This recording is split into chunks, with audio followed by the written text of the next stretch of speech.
जंगल में कड़कड़ाती हुई ठंड पड़ रही थी। सभी पक्षी ठिठुर रहे थे।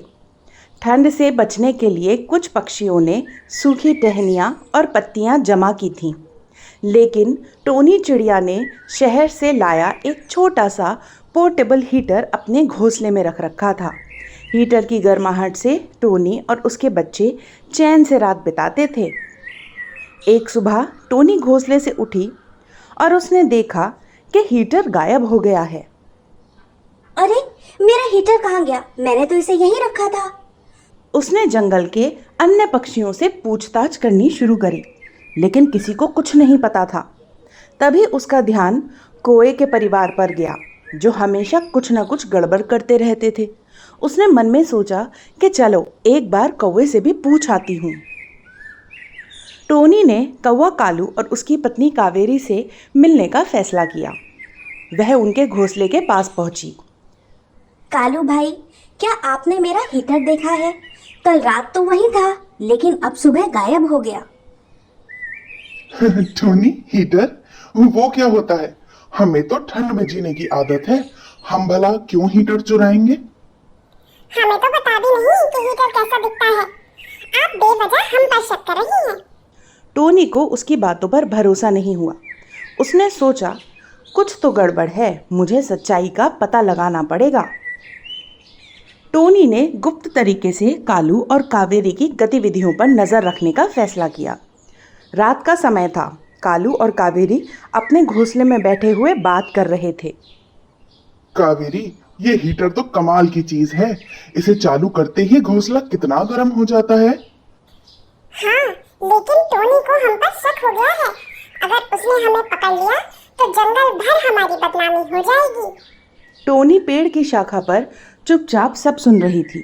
उसने सोचा, अब तो यकीन हो गया है कि ये हीटर की चोरी इन्होंने ही की है, लेकिन इनको सबके सामने कैसे साबित करूं?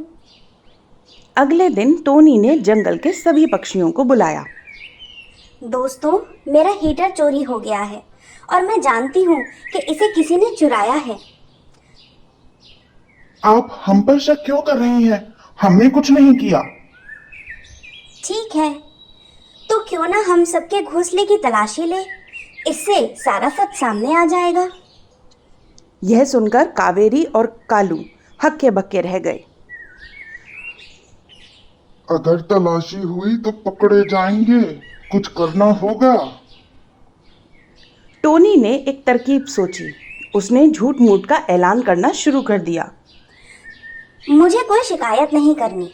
चलिए, रहने देते हैं तलाशी लेना। मुझे पता चला है कि जिसने हीटर लिया है उसके घोंसले में बिजली का झटका लग सकता है, क्योंकि हीटर बेचने वाले ने मुझे बताया है कि वो हीटर खराब हो गया है। यह सुनते ही कालू घबरा कर चिल्लाया, अरे, हमारा घोंसला जल जाएगा। अरे, मेरा मतलब उस चोर का घोंसला जल जाएगा। सभी पक्षी कालू की ओर देखने लगे। ओह, तो चोर यही है। हीटर तुमने चुराया है। ठीक है, हमने हीटर लिया था, लेकिन ठंडी इतनी थी, हमें अपने बच्चों के लिए लेना पड़ा। अब हमें माफ कर दो। टोनी ने कहा, कालू भाई, अगर आप मुझसे हीटर मांगते तो मैं आपको खुशी खुशी दे देती। चोरी करके आपने गलत किया। हमें माफ कर दो टोनी। आगे से हम ऐसा नहीं करेंगे। टोनी ने फैसला किया कि वह हीटर सभी पक्षियों के साथ साझा करेगी। ठंड सभी को लगती है, क्यों ना हम मिलकर एक घोंसला बनाएं जहां हीटर रखा जाए और सभी पक्षी उसी का इस्तेमाल कर सकें। इससे सभी को आसानी रहेगी और ठंड भी नहीं लगेगी। सभी पक्षियों ने खुशी खुशी सहमति दी और मिल बांटकर एक बड़े घोंसले का निर्माण किया। जंगल में अब एक साझा घोंसला बना जहां सभी पक्षी ठंड से बचने के लिए आते थे। कालू और कावेरी ने अपनी गलती से सबक लिया और टोनी की तारीफ करते हुए कहा, टोनी, तुम्हारी समझदारी और भलाई ने हमें सही राह दिखाई।